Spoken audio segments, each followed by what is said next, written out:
Dear students, in previous video I explained you the two types of softwares, that is system software and utility softwares. Today I explain application software. But उससे पहले मुझे दो questions आए थे कि portable memory devices को explain कर दीजिए एक बार और मेमोरी यूनिट्स को एक्सप्लेन कर दीजिए. तो एप्लीकेशन सॉफ्टवेयर से पहले एक बार हम लोग पोर्टेबल मेमोरी डिवाइसेस को समझेंगे और यूनिट्स ऑफ मेमोरी को. तो सबसे पहले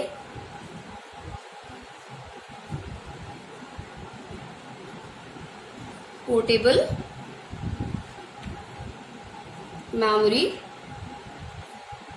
डिवाइसेस. पोर्टेबल मेमोरी डिवाइसेस क्या होती हैं? पोर्टेबल मतलब एक जगह से दूसरी जगह पर ले जाने के योग्य जो हो.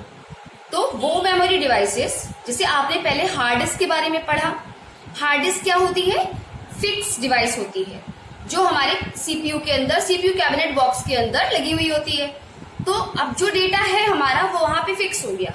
अब हार्ड डिस्क को एक जगह से दूसरी जगह ले जाना बहुत ही टफ है, टिपिकल टास्क है, तो उसको हम नहीं ले जा सकते. तो और कौन सी ऐसी मेमोरी डिवाइसेस हैं जिनमें हम डेटा को स्टोर करके एक जगह से दूसरी जगह पर ले जा सकते हैं?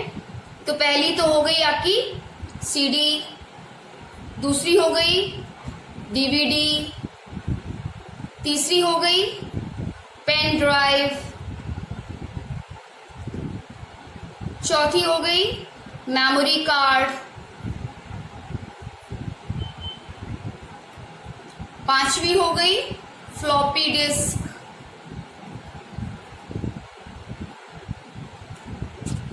जिनमें से सीडी का और फ्लॉपी डिस्क का तो यूज अब बहुत ही कम होता है.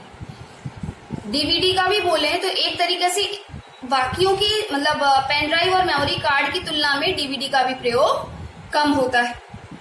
मेमोरी कार्ड की बात करें तो मेमोरी कार्ड का यूज सिर्फ तब तक होता है जब तक आपके पास कार्ड रीडर ना. कार्ड रीडर अगर है तो आप मेमोरी कार्ड को यूज करेंगे. अगर हमारे पास कार्ड रीडर नहीं है तो मेमोरी कार्ड का भी यूज नहीं कर पाते हैं. तो सबसे ज्यादा फेमस या सबसे ज्यादा आज के समय में उपयोग में लाई जाने वाली जो पोर्टेबल मेमोरी डिवाइस है वो है पेन ड्राइव. क्योंकि छोटी सी एक पेन ड्राइव हमारे पास डिफरेंट टाइप के स्टोरेज के लिए होती है अवेलेबल. हमारे पास सीडी जो है वो कुछ 780 MB के आसपास की होती थी. डीवीडी एक, जैसे अगर एक मूवी को स्टोर करना है तो हम एक सीडी में मूवी को नहीं, पूरी एक मूवी को स्टोर नहीं कर पाते थे. तो हमें 2 सीडी चाहिए होती थी एक मूवी को स्टोर करने के लिए. इसके बाद जब हम डीवीडी की बात करें तो क्या हुआ कि स्टोरेज कैपेसिटी उसमें बढ़ गई. स्टोरेज कैपेसिटी के बढ़ जाने के कारण क्या हुआ कि एक डीवीडी में हम लगभग 6 से 7 मूवीज भी स्टोर कर लेते थे. लेकिन इन दोनों में प्रॉब्लम क्या थी? चलते चलते इसमें स्क्रैचेस आ जाते हैं और थोड़ी सी अगर हम ध्यान सावधानी ना दें तो मतलब अगर हम उनको सावधानी के साथ एक जगह से दूसरी जगह पर ना रखे कायदे से केस के अंदर ना किए हुए, तो क्या होता है कि इनमें स्क्रैचेस ज्यादा आ जाते हैं. और जब स्क्रैचेस आ जाते हैं तो हमारी डीवीडी या सीडी बेकार हो जाती है, यूज नहीं हो पाती है. फ्लॉपी डिस्क की स्टोरेज कैपेसिटी बहुत कम होती है, इसलिए आज के समय में फ्लॉपी डिस्क का यूज बिल्कुल ही बंद हो गया क्योंकि ये 1.44 MB का ही केवल स्पेस लेती थी. मेमोरी कार्ड आपके डिफरेंट टाइप्स के आते हैं, डिफरेंट MBs के आते हैं, GBs के आते हैं. तो मेमोरी कार्ड का यूज होता है, बट मेमोरी कार्ड के लिए साथ मैंने बताया ना आपको कि अगर आपके पास कार्ड रीडर है तो हम मेमोरी कार्ड का यूज कर पाते हैं, अगर हमारे पास नहीं है तो नहीं कर पाते. यूएसबी सबके ही सिस्टम में यूएसबी पोर्ट होता है, तो पेन ड्राइव आसानी से उसमें एक्सेस हो जाती है. तो इसलिए पेन ड्राइव को हम ज्यादा यूज करने के लिए कोशिश करते हैं, हम उसे ज्यादा यूज कर लेते हैं.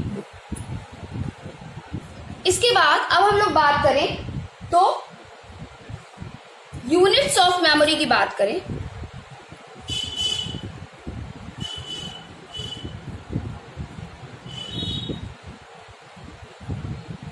तो जैसे 1 बाइट जो होती है 1 byte is equals to 8 bits. इसके बाद 1 KB is equals to 1024 bytes. अब इसी रेशियो में बढ़ता जाएगा, KB से MB हो गया, KB हो गया ये 1024 KB। उसी रेशियो में आगे बढ़ेंगे, MB के बाद GB आ गया आपका, GB में 1024 MB हो गया। इसके बाद TB terabyte, megabyte, gigabyte, terabyte, same GB, petabyte,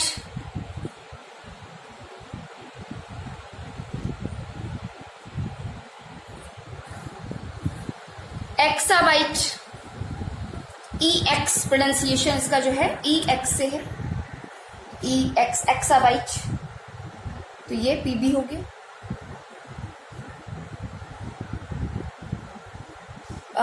जेटा, जेटाबाइट, एक्साबाइट, 1024 एक्साबाइट।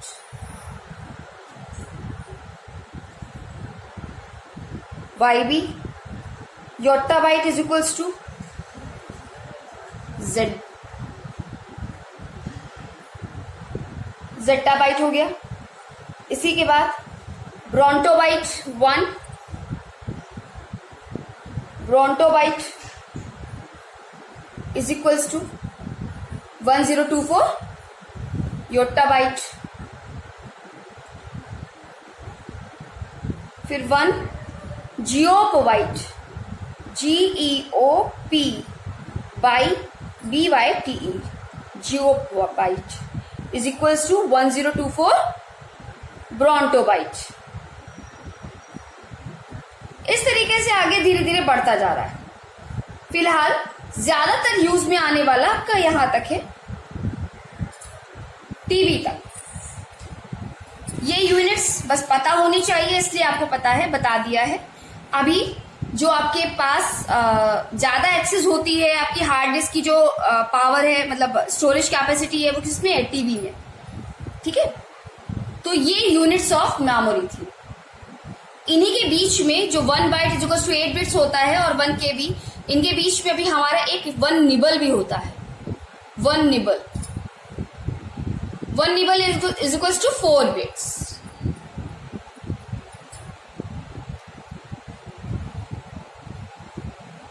तो इस तरीके से ये यूनिट्स ऑफ मेमोरी था। अब हम लोग आगे एप्लीकेशन सॉफ्टवेयर के लिए देखेंगे, उसको कैसे कंप्लीट करना है। Now we are going to talk about application softwares.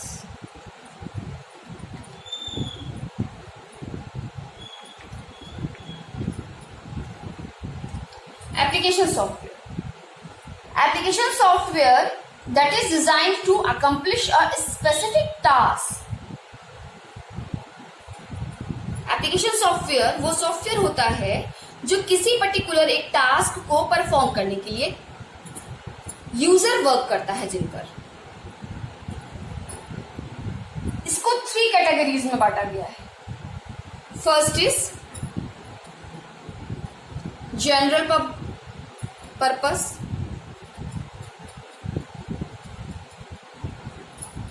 Second is special purpose,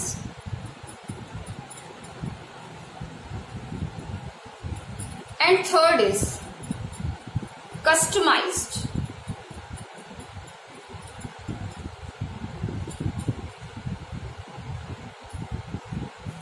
general purpose software वो सॉफ्टवेयर जो जनरली पीपल्स जिन पे वर्क करते हैं, जैसे MS वर्ड है, MS एक्सेल है, ये किसी पर्टिकुलर टाइप के पर्सन के लिए नहीं है।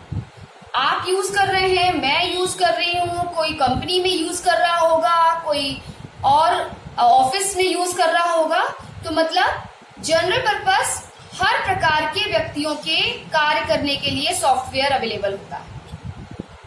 स्पेशल पर्पस सॉफ्टवेयर वो सॉफ्टवेयर होता है जिससे कोई पर्टिकुलर कार्य ही कंप्लीट होगा। जैसे लाइब्रेरी मैनेजमेंट का है, तो लाइब्रेरी मैनेजमेंट तो लाइब्रेरी को ही केवल मैनेज करेगा वो, उसके अलावा आप ऑफिस का कोई और काम कर ले तो नहीं हो सकता। पेरोल मैनेजमेंट सॉफ्टवेयर या पेरोल सॉफ्टवेयर जो होता है वो क्या है कि आपका पेमेंट जो सैलरी है उसको ही केवल कैलकुलेट करेगा, उसके अलावा किसी और जगह पर वर्क नहीं करेगा। इसी प्रकार से डिफरेंट सॉफ्टवेयर होते हैं। जैसे टैली है तो टैली अकाउंट्स ही यूज करते हैं, इसके अलावा बाकियों के यूज का पर्पस नहीं है, क्योंकि टैली क्या है कि अकाउंट्स पर्पस का सॉफ्टवेयर है। तो इसलिए कहने का मतलब कि स्पेशल किसी कार्य को करने वाला जो सॉफ्टवेयर होता है वो स्पेशल पर्पस सॉफ्टवेयर होता है। जैसे एडोब फोटोशॉप, तो एडोब फोटोशॉप केवल फोटोशॉप के लिए है, वहां पे आप डॉक्यूमेंटेशन नहीं कर सकते हो, तो ये स्पेशल पर्पस सॉफ्टवेयर हो गया। कस्टमाइज्ड सॉफ्टवेयर, जिस सॉफ्टवेयर में आप किसी उद्देश्य की पूर्ति करते हो। मतलब कस्टमाइज्ड जो एप्लीकेशन सॉफ्टवेयर होता है इसका मतलब है कि ये किसी पर्टिकुलर ऑर्गेनाइजेशन के लिए, किसी पर्टिकुलर उपभोक्ता की आवश्यकता की पूर्ति के लिए बनाया जाता है सॉफ्टवेयर, किसी दूसरे के लिए वो काम नहीं करेगा। जैसे मान लीजिए आपके स्कूल की लाइब्रेरी के लिए कोई सॉफ्टवेयर डिजाइन किया गया, तो आपके स्कूल प्रीमिसेस के अकॉर्डिंग, आपके नीड्स के अकॉर्डिंग वो सॉफ्टवेयर डिजाइन किया गया। वो सॉफ्टवेयर किसी और, अब जैसे यूनिवर्सिटी में वो नहीं अप्लाई होगा, वहां पे कोई और प्रकार का एप्लीकेशन सॉफ्टवेयर बनेगा, मतलब कस्टमाइज सॉफ्टवेयर होगा। तो जहां पर भी हम किसी पर्टिकुलर नीड्स के अकॉर्डिंग कोई सॉफ्टवेयर डिजाइन करवाते हैं वो हमारा कस्टमाइज्ड सॉफ्टवेयर होता है, जो उसके अनुरूप चेंज किया जा सकता है, बनाया जा सकता है।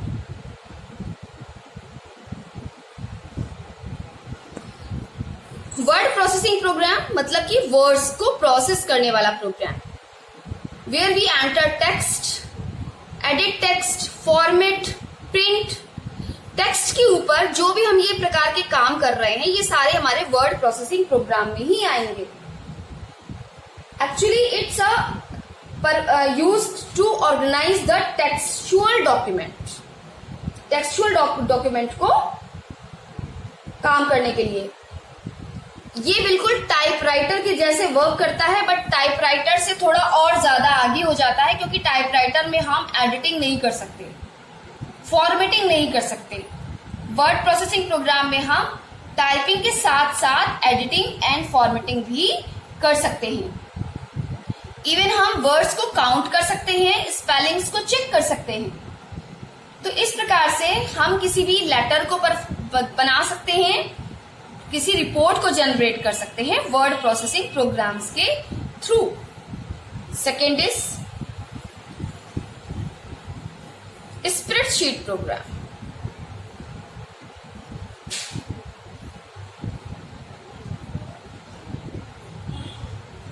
स्प्रेडशीट प्रोग्राम क्या करता है? It allows you to do the organisation, analysis and storage of data in tabular form. Tabular form का मतलब टेबल के फॉर्म में ये रोज होती हैं और ये कॉलम्स होते हैं, ए बी सी डी, 1 2 3 4 5 6 इस तरीके से। तो ये हमारा जो होता है ये टैबुलर फॉर्म है। उस टैबुलर फॉर्म में हम डेटा को स्टोर करते हैं, उस डेटा पर एनालिसिस करते हैं, उस डेटा की रिपोर्ट भी तैयार करते हैं, उसका ग्राफ भी तैयार कर सकते हैं, उसमें कोई अर्थमेटिकल एंड मैथमेटिकल फंक्शंस भी अप्लाई कर सकते हैं, पहले से बने हुए फंक्शन को यूज कर सकते हैं, अपना खुद से कोई फंक्शन जनरेट कर सकते, क्रिएट कर सकते हैं। Spreadsheet is made up of cells arranged in a grid. आप ये ग्रिड देख रहे हो, ये ग्रिड है। अब ये जो ग्रिड का ये जो सिंगल पार्ट है that is known as a cell. Cell is what? Cell is the intersection of row and column. तो सेल का एड्रेस क्या होता है? Column name and row name. जैसे A1 that is the address of the cell. तो यहां पे जो डेटा स्टोर है उससे चार्टिंग टूल का यूज करके हम चार्ट भी बना सकते हैं, ग्राफ भी बना सकते हैं। 3 डायमेंशनल स्प्रेडशीट प्रोग्राम्स भी अवेलेबल है, जो एक सिंगल वर्कशीट, ये जो होता है ना एक सिंगल वर्कशीट, 3 वर्कशीट्स हमारे पास ऑलरेडी बाय डिफॉल्ट होती है, उसमें हम बहुत सारी वर्कशीट्स क्रिएट भी कर सकते हैं। बाय डिफॉल्ट 3 वर्कशीट्स तो होती ही हैं, और ऐसे न जाने कितने सेल्स और कितने रोज के फॉर्मेट पे होते हैं। डिफरेंट वर्जन्स में different number of cell, number of rows and number of columns हैं। Third is database programme.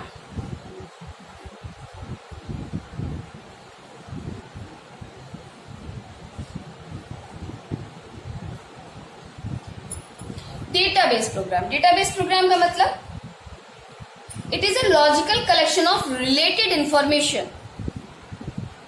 Data को अरेंज करना रिकॉर्ड्स के फॉर्म में, that is known as a database. एक कंपनी में, एक स्कूल में जब स्टूडेंट एंटर करता है, कंपनी में कोई एम्प्लॉय एंटर करता है, तो क्या होता है, उसका हमारे पास एक रिकॉर्ड होना चाहिए।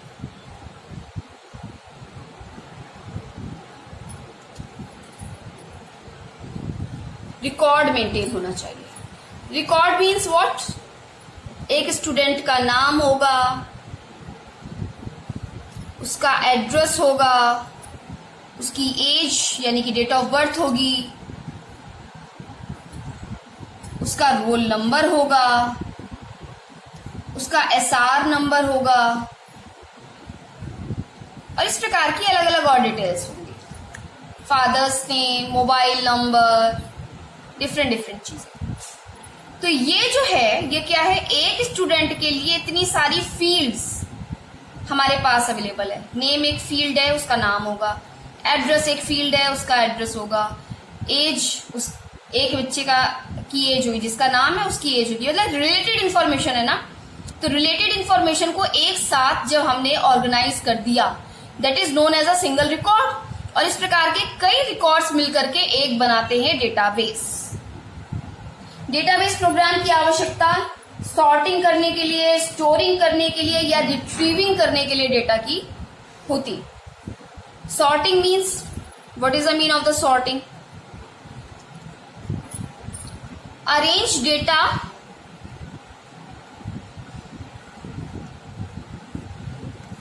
in ascending or descending order.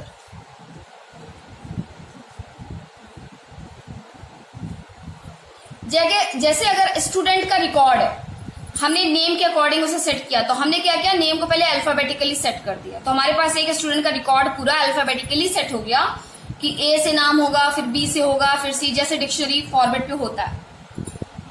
लेकिन हम जब मार्कशीट बना रहे हैं, हम मार्क्स को एंटर कर रहे हैं, तो हमने स्टूडेंट का नाम लिया, मार्क्स ले लिया उसके, हिंदी, इंग्लिश, मैथ, साइंस। अब हमने मार्क्स में जो टोटल मार्क्स आए थे या जो परसेंटेज निकल के आया था, उस परसेंटेज के अकॉर्डिंग डिसेंडिंग ऑर्डर पे सेट कर दिया। तो क्या हुआ कि सबसे ज्यादा मार्क्स गेन करने वाला बच्चा, फिर उससे कम वाला, फिर उससे कम वाला। तो हमने अपनी नीड के अकॉर्डिंग असेंडिंग या डिसेंडिंग ऑर्डर में डेटा को अरेंज किया, that is known as a sorting. इसके बाद फोर्थ टाइप क्या है? ग्राफिक्स।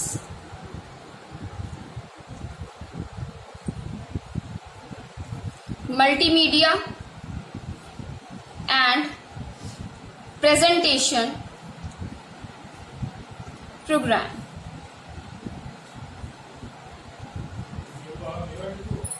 ग्राफिक्स, जहां पे ग्राफ्स का यूज हो रहा है, जहां पे इमेजेस का यूज हो रहा है। इमेजेस का यूज करके जब आप कोई चीज शो कर रहे हो किसी प्रोग्राम के through, that is graphics software. Multimedia मतलब मल्टीमीडियाज का यूज करके, जैसे कि आप साउंड इफेक्ट भी डाल रहे हो, वीडियो इफेक्ट भी डाल रहे हो, टेक्स्ट इफेक्ट भी डाल रहे हो। तो ये डिफरेंट टाइप के मीडियाज हैं कन्वर्सेशन के। तो इन कन्वर्सेशंस के मीडियाज को यूज करके जब आप कोई प्रोग्राम बना रहे हो, दैट इज मल्टीमीडिया। प्रेजेंटेशन यानी कि आप स्लाइड फॉर्मेट में, पीपीटी फॉर्मेट में आप कोई प्रोग्राम क्रिएट कर रहे हो, आप बना रहे हो, तो वो क्या है, प्रेजेंटेशन प्रोग्राम। जहां पर भी हम लोग ऑडियो विजुअल एड्स और इंटरैक्टिव एलिमेंट्स का यूज करके प्रोग्राम बनाते हैं, वो सारे प्रोग्राम्स आपके ग्राफिक्स, मल्टीमीडिया और प्रेजेंटेशन प्रोग्राम्स के अंतर्गत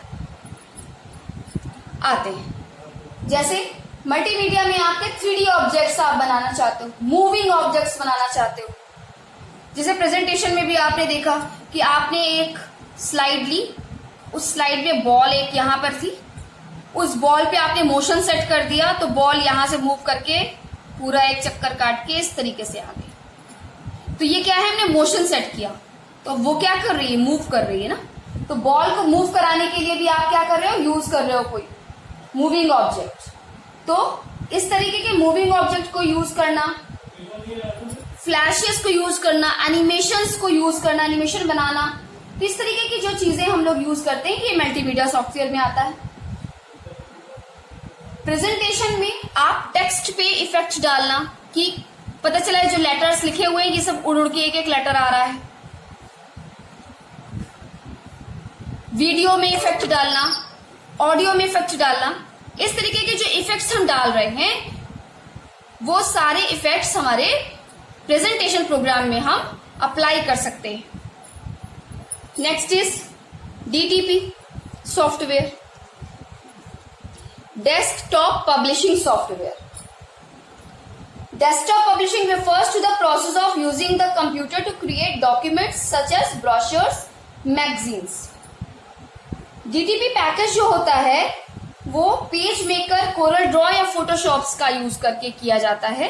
जैसे आप देखते हो कि पंपलेट्स वगैरह जो छपते हैं उनमें हम क्या करते हैं, टेक्स्ट का इफेक्ट भी होता है, कोई लोगो भी होगा, उस लोगो के साइड में यहाँ मतलब पूरा प्रेजेंटेशन जो हम लोग पेज पे बनाते हैं, एक पेज है, उस पेज पे यहाँ पे लेटर हेड होगा कोई भी, जैसे स्कूल का नाम है, मान लीजिए स्कूल का नाम है, यहाँ पे स्कूल का लोगो है, उस लोगो के बगल में यहाँ पे एड्रेस है, यहाँ पे क्या है कि हमारे फीचर्स ऐड हैं, यहाँ पे आपने कुछ और जो उसकी स्पेशलिटी थी वो यहाँ पे आपने शो कर दी, यहाँ पे कोऑर्डिनेटर्स के नाम, इस तरीके की आपने एक आउटलुक बनाया एक पेज पर।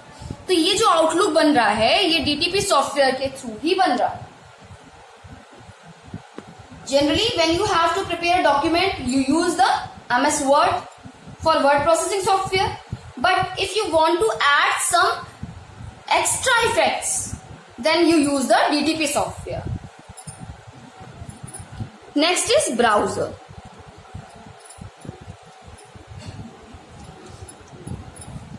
ब्राउजर क्या करता है?